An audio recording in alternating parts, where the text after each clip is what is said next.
আমলের প্রেরণা দামায় ইলাহি, গুনাহ হতে বাঁচাও আমায় ইয়া ইলাহি। আলহামদুলিল্লাহি রাব্বিল আলামিন ওয়াসসালাতু ওয়াসসালামু আলা সাইয়্যিদিল আমবিয়া ওয়াল মুরসালিন। আম্মা বা'দ, ফাআউযু বিল্লাহি মিনাশ শাইতানির রাজীম। বিসমিল্লাহির রহমানির রহিম। আসসালাতু ওয়াসসালামু আলাইকা ইয়া রাসূলুল্লাহ ওয়া আলা আলিকা ওয়া সাহবিকা ইয়া হাবিবাল্লাহ। الصلاة والسلام عليك يا نبي الله وعلى آلك وصحابك يا نور الله نويت سنة الاعتكاف। প্রিয় ইসলামী ভাইরা ও মাদানী চ্যানেলের দর্শকবৃন্দ, দরুদে পাকের অগণিত ফজিলত ও বারাকাত রয়েছে। আমরা এই যে দুরূদ শরীফ পাঠ করলাম, এখন বিভিন্ন সময় দুরূদ শরীফ কিংবা মিলাদ শরীফ পাঠ করে থাকি।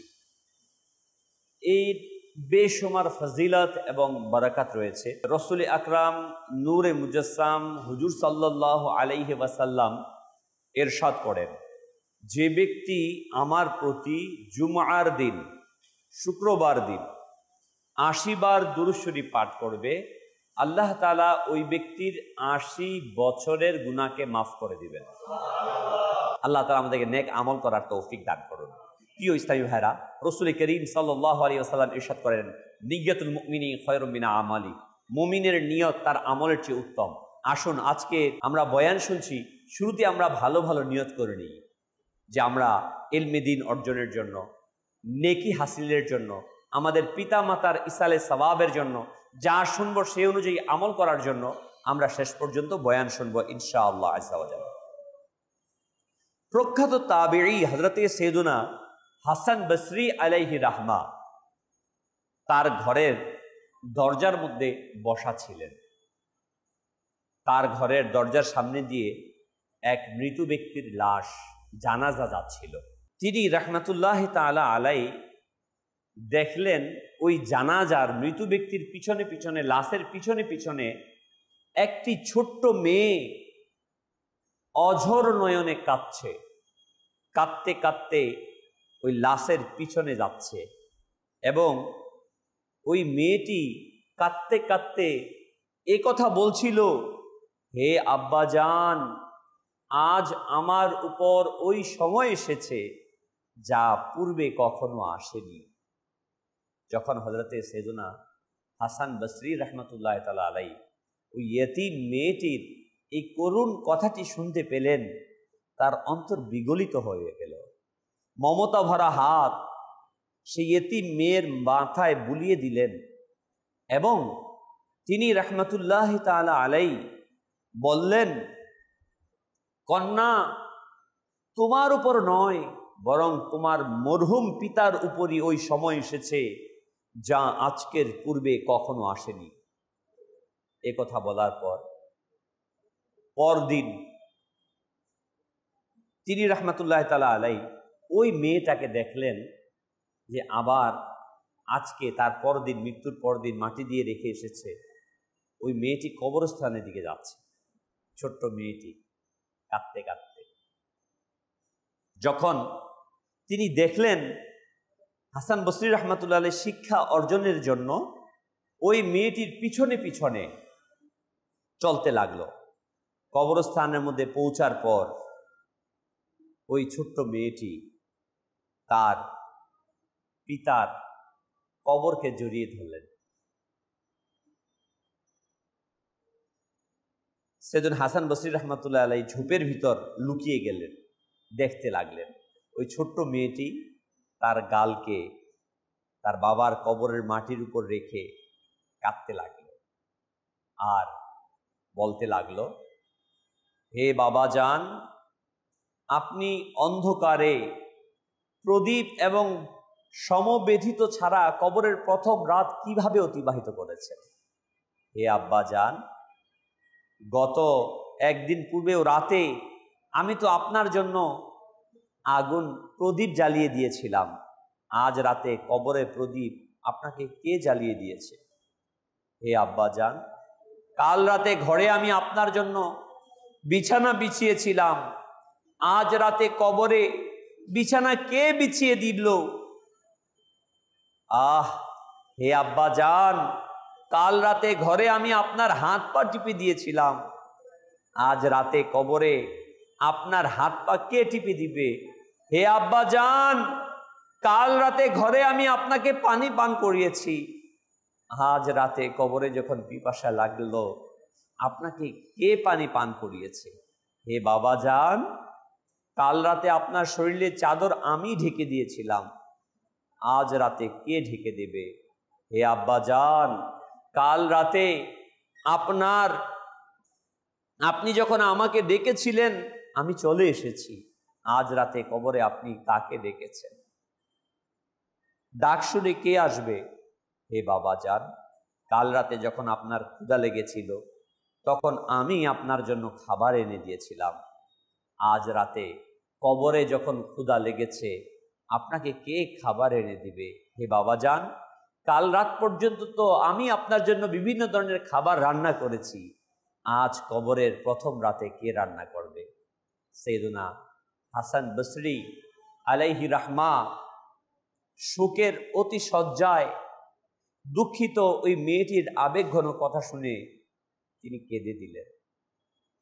কাছে আসলেন, এসে বলতে লাগলেন, হে কন্যা, এইভাবে বলো না, বরং এইভাবে বলো, হে বাবা জান, দাফন করার সময় আপনার চেহারাকে কেবলামুখী করে দিয়েছিলাম।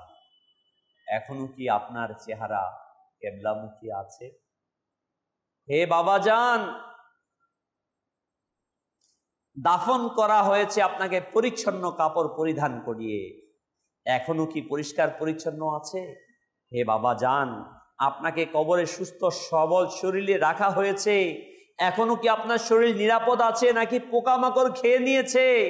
হে আব্বা জান, উলামায়ে কেরাম বলেন যে কবরের প্রথম রাতে বান্দাকে ঈমানের ব্যাপারে প্রশ্ন করা হয়, তখন কেউ উত্তর দিতে পারবে, কেউ চুপ থাকবে। আপনি কি সেই প্রশ্নের উত্তর সঠিক দিয়েছেন নাকি বিফল হয়েছেন?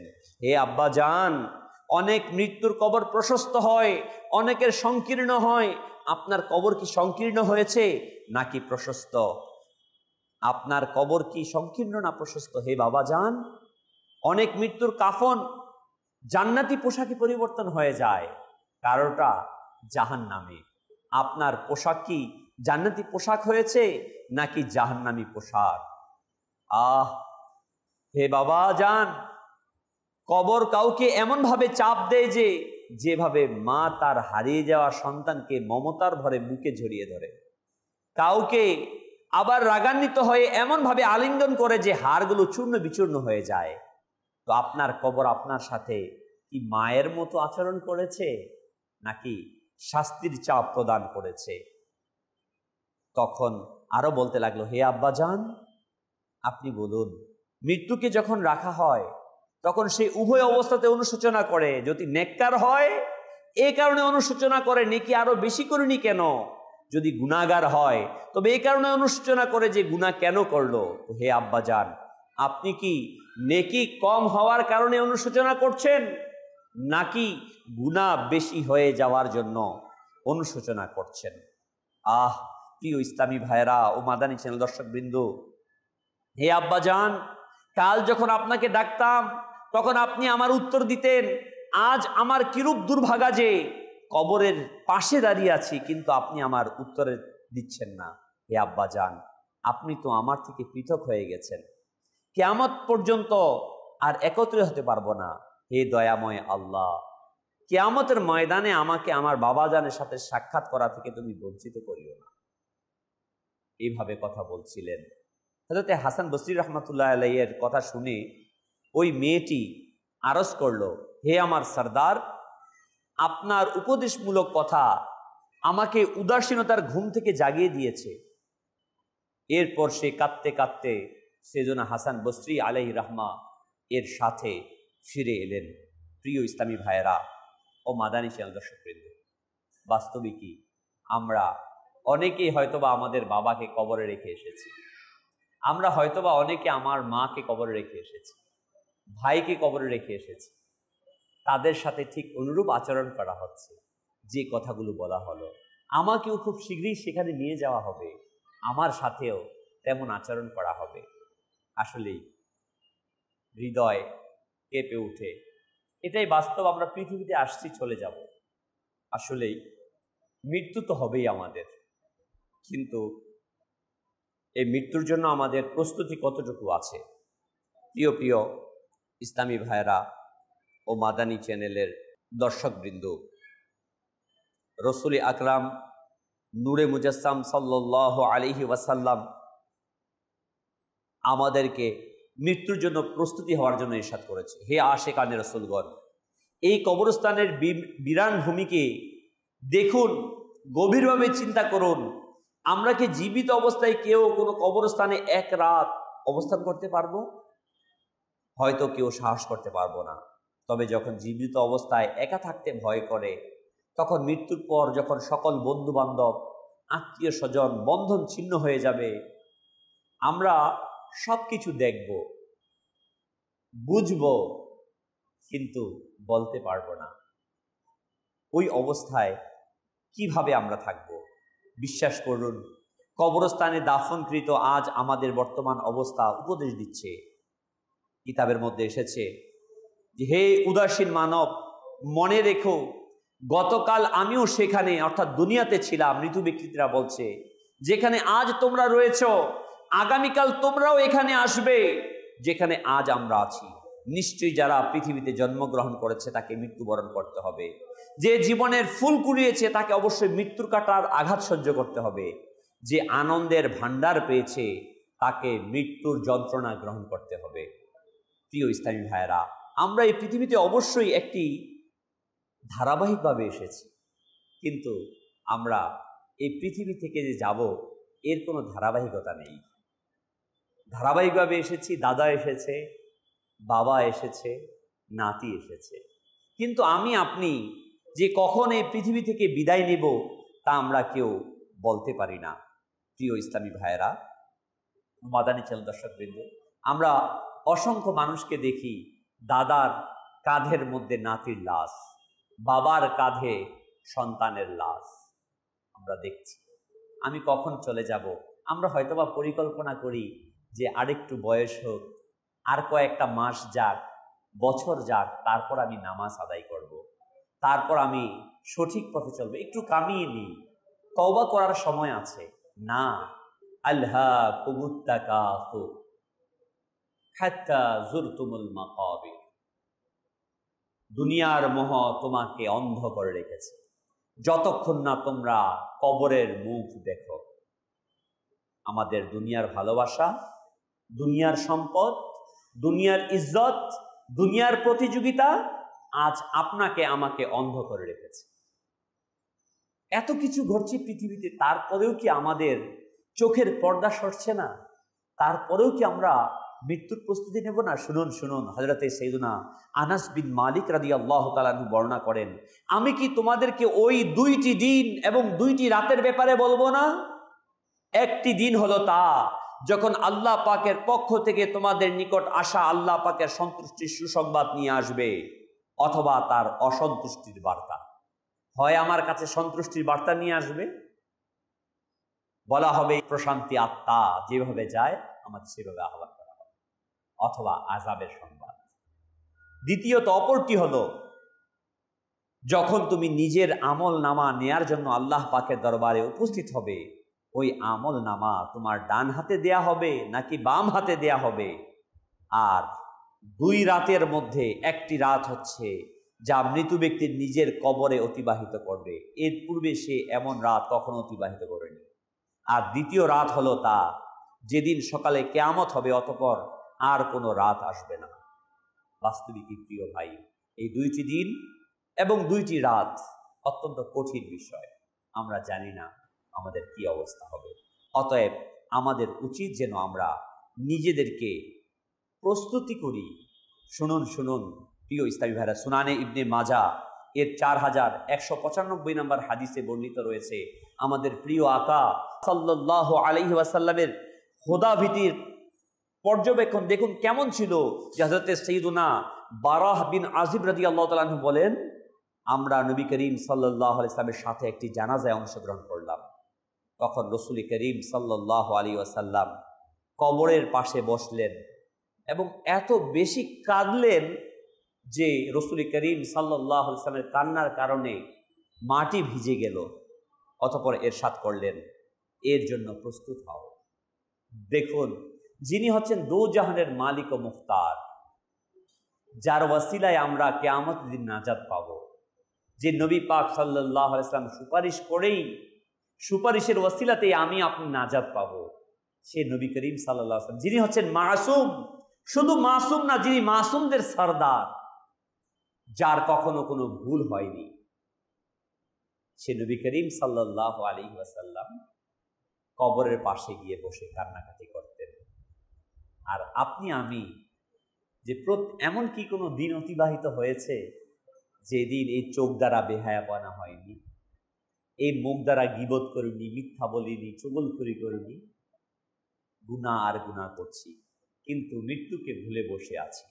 প্রিয় প্রিয় ইসলামী ভাইরা, আমিরুল মুমিনিন হযরতে সাইয়্যিদুনা উসমানে গনি রাদিয়াল্লাহু তাআলা আনহু যখনই কোনো কবরের উপস্থিত হতেন তখন এত বেশি কান্না করতেন যে তার দাড়ি মোবারক ভিজে যেত। আরজ করা হলো, যখন দোজখের আলোচনা করা হয় আপনি এত বেশি কান্না করেন না, কিন্তু কবরে পাশে এলে কেন কান্না করেন, কারণ কি? তখন তিনি রাদিয়াল্লাহু তাআলা আনহু বললেন, আমি রাসূল করিম সাল্লাল্লাহু আলাইহি ওয়াসাল্লামকে ইরশাদ করতে শুনেছি, আখিরাতের প্রথম ধাপ হলো কবর।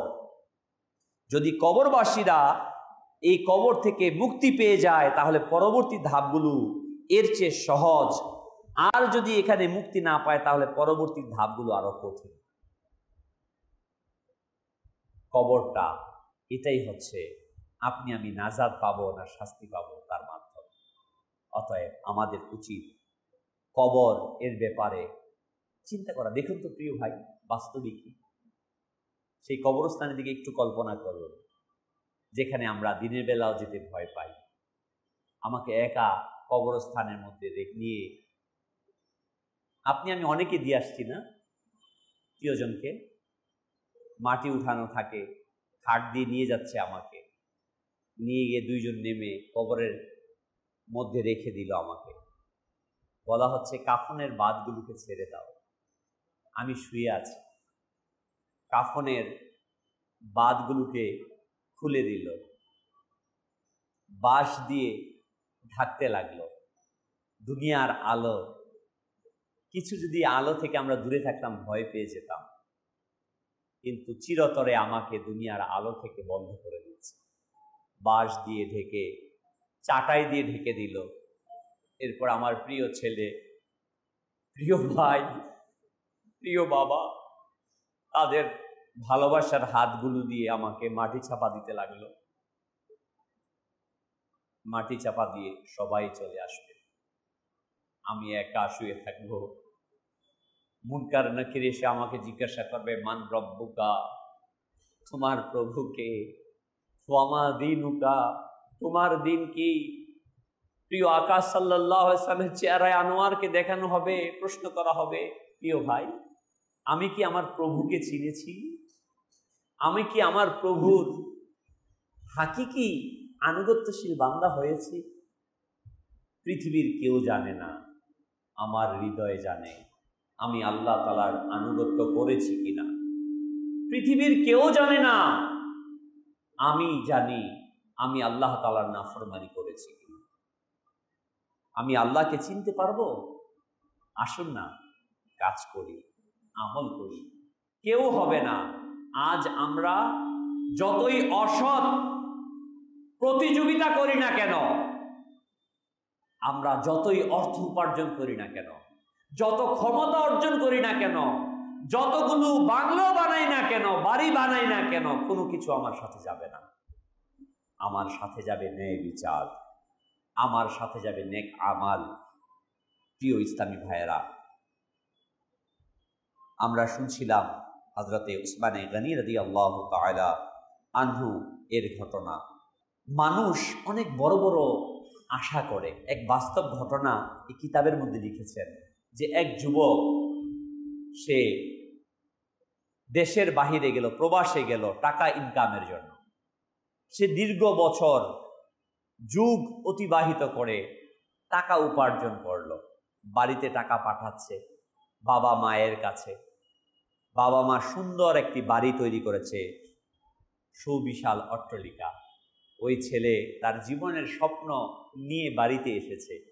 বাড়িতে তার জীবনে অর্জিত সম্পদে ঘর তৈরি হয়েছে, সেখানে বসবাস করবে।